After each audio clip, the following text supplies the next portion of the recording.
Assalamu alaikum students, my name is Farwaz Kar, lecturer of pharmacognosy from King Class Medical College Kochra.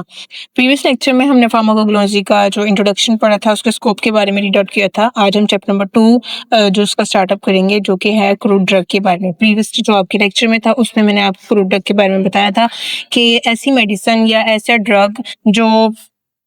ऐसी medicine हमने कहा था कि ऐसे ड्रग्स जो हम किसी भी प्लांट से उसको डायरेक्ट यूज़ करते हैं, यानी कि अगर हमने कहा था किसी भी प्लांट का आप लीव यूज़ करते हो, उसके फ्लावर, उसके जो रूट यूज़ करते हो डायरेक्ट किसी भी केमिकल्स के लिए, यानी उसको आप किसी भी केमिकल को उसमें से एक्सट्रैक्ट नहीं करते हैं बल्कि उसको एज इट इज़ ही इस्तेमाल करते हैं। जैसे कि उन्हें अल्कलॉइड की मैंने कल एग्जाम्पल दी थी कि अल्कलॉइड को अगर हमने इस्तेमाल करना है तो लेकिन क्या करते हैं, हम पूरे का पूरा पत्ता इस्तेमाल करते हैं उसको एज अ ड्रग के तौर पर, तो उसको हम अल्कलॉइड को उसमें से एक्सट्रैक्ट नहीं करते। तो अल्कलॉइड के साथ साथ कुछ दूसरे केमिकल्स भी मौजूद होते हैं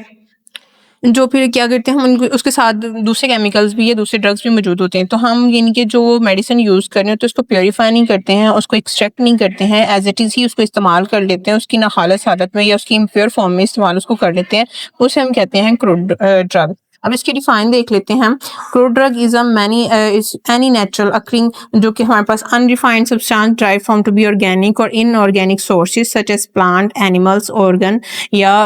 हमारे पास as it is whole organ, यानी कि हमारे पास कोई भी एक ऐसी ड्रग हो सकती है जो हम कुदरती तौर पे जिसको हम ले सकते हैं, या इसको हम कह रहे हैं कि इनऑर्गेनिक फॉर्म में भी इसको मतलब ले सकते हैं, ऑर्गेनिक अनऑर्गेनिक भी हो सकती हैं, अनडिफाइंड भी हो सकती हैं, यानी कि उसको प्योरीफाई नहीं किया जा सकता, उसको साफ नहीं किया गया, एक्सट्रैक्ट नहीं किया गया, उसको एज इट इज इस्तेमाल किया गया है। और वो किसी ऑर्गेनिक सोर्स से हम ले सकते हैं या फिर इनऑर्गेनिक सोर्स से भी ले सकते हैं हम इसको, वो किसी प्लांट से भी ले सकते हैं, किसी एनिमल से भी ले सकते हैं, हम किसी ऑर्गन से भी, जैसे कि प्लांट ऑर्गन्स आ जाते हैं इसमें, या मतलब किसी एनिमल के ऑर्गन्स आ जाते हैं इसमें, या एज इट इज़ पूरे के पूरे ऑर्गेनिज्म से ही हम उस ड्रग को हासिल करते हैं। देन और फिर उनका मकसद जो है कि हम उनको जो ड्रग्स हैं या जो क्रूड ड्रग्स हैं उनको किस पर्पस के लिए ले रहे हैं, या उनको क्या करते हैं किसी भी जो हमारे पास डिजीज़ है उसको डायग्नोज करने के लिए हम उसको यूज़ करते हैं, उसको क्योर करने के लिए इस्तेमाल करते हैं, उसके ट्रीटमेंट के लिए इस्तेमाल करते हैं, या as a preventers of diseases, यानी तो as a preventer of diseases animals, यानी कि मैंस भी हो सकते हैं, एनिमल्स भी हो सकते हैं, कि आप किसी डिजीज़ से प्रिवेंशन के लिए भी उन ड्रग्स को इस्तेमाल कर रहे हैं। देन उसकी आ जाती है हमारे पास क्लासिफिकेशन आ जाती है कि जो हमारे पास क्रूड ड्रग है उनको हमने अपनी आसानी के लिहाज से, क्योंकि उनकी जो हमारी फॉर्म्स के लिहाज से, उनकी मॉर्फोलॉजिकल्स आ सकती हैं, उनके केमिकल कॉन्स्टिट्यूट के लिहाज से कि उनको कलेक्ट कैसे किया गया, उनके शेप्स या उनकी मॉर्फोलॉजी क्या है, उनमें कौन कौन सी टेक्स्ट उनकी नेमिंग के लिहाज से है, उनके केमिकल कॉन्स्टिट्यूट के लिहाज से हम उनको अपनी आसानी से लिए, ताकि उनको समझना, उनको पढ़ना हमारे लिए आसान हो, हम उनको क्लासीफाइड कर देते हैं। तो इनकी क्लासिफिकेशन के अकॉर्डिंग हम इनको 4 ग्रुप्स में तकसीम कर देते हैं क्रूड ड्रग्स को। पहली जो हमारे पास आती है वो हमारे पास है मॉर्फोलॉजिकल मेथड आता है, देन टेक्सोनोमिकल मेथड आ जाता है, फार्माकोलॉजिकल मेथड आ जाता है, and fourth one is chemical method. ये 4 मेथड है जिनकी बना पे हम क्या करते हैं, इन ड्रग्स को क्लासिफाइड करते हैं, ताकि इनमें मौजूद केमिकल्स के बारे में, उनकी मॉर्फोलॉजी के बारे में, इनकी टेक्सोनोमी के बारे में हम इनको आसानी से क्लासिफाइड करके इनको स्टडी करना ईजी हो, और ताकि इन अकॉर्डिंग हम इनको यूज़ कर सकें। पहला जो मेथड हमारे पास आता है वो हमारे पास है जी मॉर्फोलॉजिकल मेथड, यानी कि अब इसके नाम से ही जैसे कि हमें है कि मॉर्फोलॉजिकल यानी शेप्स के बारे में आ जाएगा, ठीक है, यानी कि यानी कि ये उसके नाम से ही हमें बता रही है कि मॉर्फोलॉजिकल है, यानी कि मॉर्फ्स के लिहाज से, उसके शेप्स के लिहाज से, उसके स्ट्रक्चर के अकॉर्डिंग है। यानी कि अब हम इस जो क्रूड ड्रग्स की फॉर्म में या इस क्रूड ड्रग की जो क्लासिफिकेशन है इसकी जो क्या कर रहे हैं कि उसके पार्ट्स के अकॉर्डिंग हम, यानी कि आप उस जो मेडिसिन है या उस ड्रग का कौन सा पार्ट यूज़ करें, इवन कि आपने उसको किसी हर्ब से कलेक्ट किया है, किसी ऑर्गेनिज्म से कलेक्ट किया है, तो आप उस एनिमल से या उस जो हर्ब से या उस प्लांट से उसका कौन सा जो है ना पार्ट इस्तेमाल कर रहे हैं, उसका कौन सा एज इट इज़ आप उसको उसका as it is proper part use कर रहे हैं, जैसे उसका पत्ता इस्तेमाल करते हैं या आप उसके कोई जड़ें इस्तेमाल करते हैं। तो इस अकॉर्डिंग हम इनको क्या कहते हैं जी मॉर्फोलॉजिकल मेथड आ जाता है। फिर मॉर्फोलॉजिकल जो मेथड है उसको भी नेक्स्ट हम अब क्या करते हैं, 2 नेक्स्ट कैटेगराइज फॉर्म में इसको कैटेगराइज कर देते हैं, 2 नेक्स्ट फॉर्म में, ये 2 नेक्स्ट ब्रांचेज में इसको डिवाइड करते हैं। ऑर्गेनाइज एंड अनऑर्गेनाइज आ जाता है हमारे पास। ऑर्गेनाइज फॉर्म में ऐसे आ जाते हैं कि वो मतलब हमारे पास ऐसी जो मतलब हर्ब्स हैं, ऐसी जो हमारे पास ड्रग्स आती हैं ऑर्गेनाइज फॉर्म में, जिसको आप as it is cellulose form में, यानी कि आप अगर प्लांट यूज़ कर रहे हो किसी का मतलब उसका लीव यूज़ कर रहे हो तो आप as it is whole leaf use किए, तो इट्स मीन उसमें केमिकल के साथ साथ उसका सेलुलर पार्ट भी मौजूद होता है। तो यानी कि उसको, यानी कि अगर आप किसी का फ्लावर यूज़ करते हो तो आपके केमिकल के साथ दूसरे केमिकल्स भी मौजूद होते हैं, आप उसमें से कोई एक्सट्रैक्शन नहीं करते, उसको प्योरीफाई नहीं करते, आप एज इट इज़ उसको होल यूज़ करते हो, तो वो हमारे पास आ जाता है ऑर्गेनाइज्ड मॉर्फोलॉजिकल मेथड आता है, ठीक है। देन आ जाता है अनऑर्गेनाइज्ड, ठीक है, जिसमें आप यानी उसका एज इट इज़ कोई पार्ट यूज़ नहीं करते, उसको उसको कोई सेलुलर पार्ट यूज़ नहीं करते हो, ठीक है, आप उसमें से एक्सट्रैक्शन कर देते हो जिसमें से रेज़न्स आ जाते हैं, ऑयल्स आ जाते हैं, जिसमें आप क्या करते हैं कि उस प्लांट का आप उसमें से कोई केमिकल यूज़ करते हो, जैसे कि वो रेज़न या गम्स वगैरह आ जाती हैं, तो आप क्या करते हैं उस प्लांट में कट लगाते हैं, उसमें से क्या करते हैं उसको कलेक्शन करते हैं, देन उसको प्योरीफाई करके आप उसको नेक्स्ट यूज़ करते हो, ठीक है। तो ये उसके क्या थी जी, अनऑर्गेनाइज्ड फॉर्म थी। अब इनकी डिफाइंस है हमारे पास ऑर्गेनाइज्ड ड्रग्स की, ठीक है। ऑर्गेनाइज्ड ड्रग्स आ जाता है हमारे पास, the drug obtain from to be direct part of the plant containing a cellular tissue is called organized. यानी कि यही वो आ जाती बात कि हमने क्या करना है कि उसका ऑर्गेनाइज जो सेलुलर टिश्यूज है ना उसको यूज करना है। जैसे मैंने अभी आपको बताया कि आप उसका लीव यूज करते हो, सीड यूज करते हो, फ्लावर यूज करते हो, या आप उसकी बार्क यूज करते हो एज अ ड्रग के तौर पे, तो आप उसका सेलुलर टिश्यू या सेलुलर पार्ट भी प्लांट का यूज कर रहे होते हो। तो मतलब इसकी डिफाइन से भी हमें एग्जैक्ट है कि मतलब हमारे पास क्या है जी कि ऑर्गेनाइज्ड ड्रग वही है जो जिसमें हम उसको एज इट इज डायरेक्ट उसको प्लांट से उसको यूज करें हैं, उसका सेलुलर टिश्यूज को इस्तेमाल करते हैं जिसमें, तो इस वो उसे हम कहते हैं ऑर्गेनाइज्ड ड्रग कहते हैं। एग्जांपल्स में आ जाती है कि आप उसका फ्लावर है, लीव्स है, सीड्स एंड बाग है, ये सारी के एग्जांपल्स में आ जाते हैं कि आप उस प्लांट का कौन सा पार्ट इस्तेमाल कर रहे हो, ठीक है।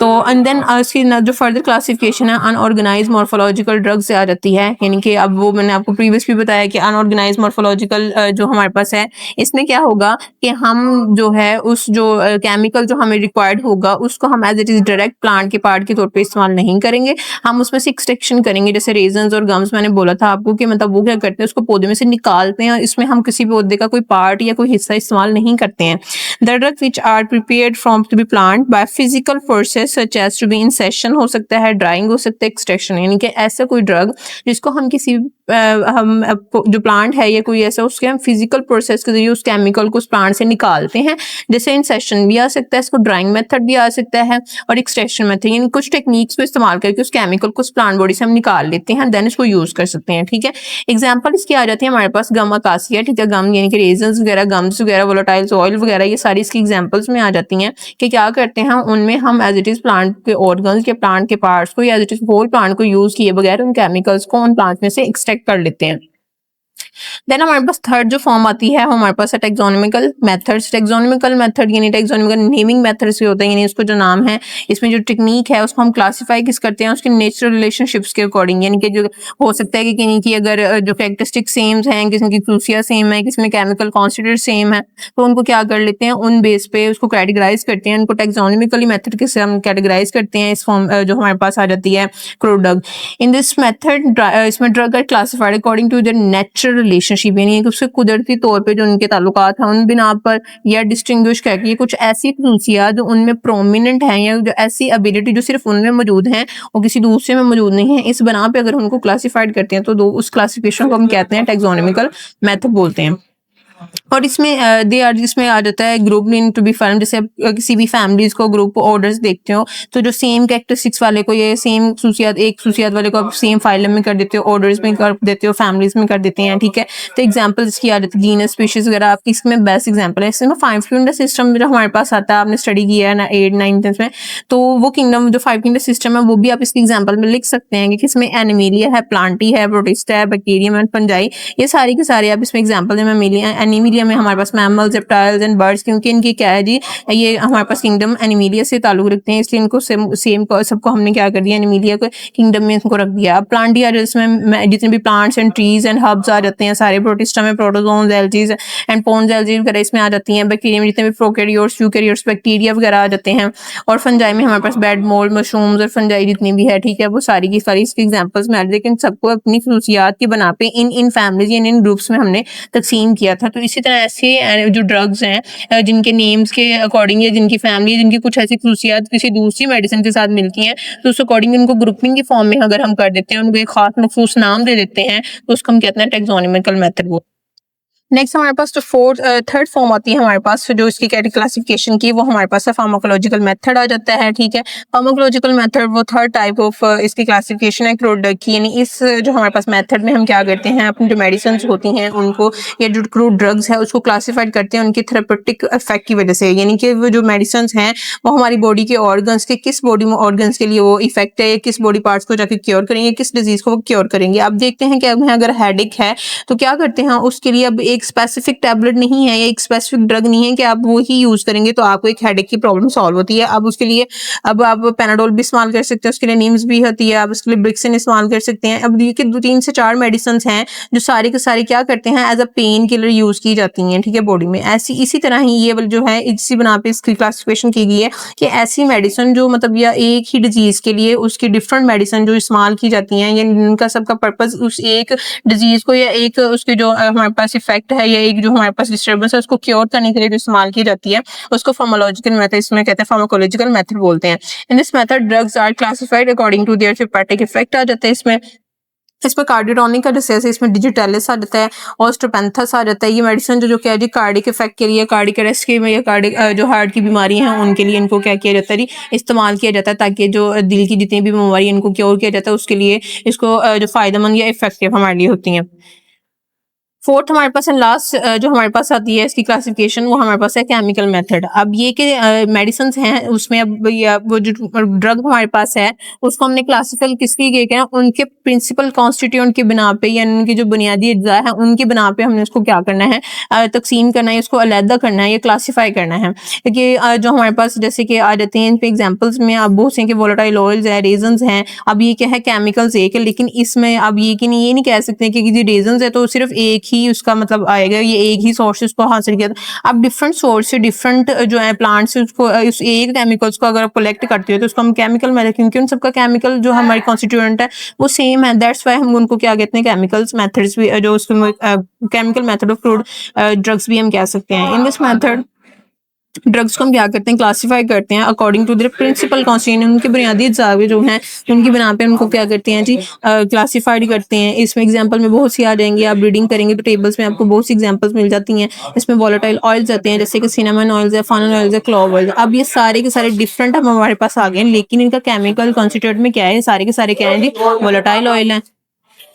देन हमारे पास आ जाते हैं रेजन जैसे कि जिंजर्स में आ जाता है, बेंजोइन आ जाता है और भी बहुत सी एग्जांपल है। अब ये सारी के सारे अब मैं ये नहीं कह सकती हूँ कि रेजन सिर्फ हमें जिंजर से ही हासिल हो सकते हैं, नहीं, अब डिफरेंट हमारे पास सोर्सेज हैं लेकिन सबका केमिकल कॉन्स्टिट्यूएंट में क्या आ जाता है रेजन ही आएंगी।